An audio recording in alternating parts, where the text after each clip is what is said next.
These projects are designed to cultivate multiple skill sets that complement a series of videos created for the purpose of acquiring a foundational knowledge of the Python programming language. These projects will cover coding both console-based and GUI applications. tk-enter is a Python binding to the tk-GUI toolkit, and its framework is built into Python's standard library, so it does not require the installation of any additional modules.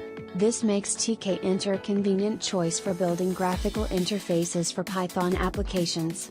All source code in these videos is available at the 1byte at a time GitHub repository.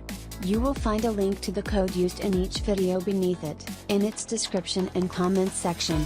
You may use these links to download the source code. This project is a simple console shopping cart, and it's practice using iterables or list objects in Python, or arrays.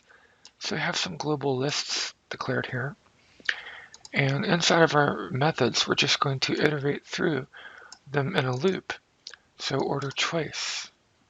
All right. And then for every element or item in order choice, we're going to get cost and then say, hey, there are so many toppings for this item to display that. In order toppings, the toppings that can go with that order. Here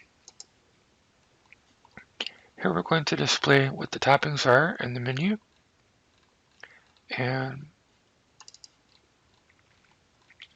the item that can be ordered. So we just call the function here, and let's get a large pizza, and we'll add extra cheese, blasphemous pineapple, extra sauce, green peppers, jalapenos, anchovies, some chicken, some ham. What this an abomination. Did they say olives before? Olives. And we'll go ahead and quit. And let's get some breadsticks. And let's go ahead and complete our order. Okay. So the cost is 25. There are 9 toppings on this pizza. And it just adds up all of our toppings that we chose. And our breadsticks, and our total cost is $45. Okay. Large pizza being 25, and then added up all the costs of our toppings.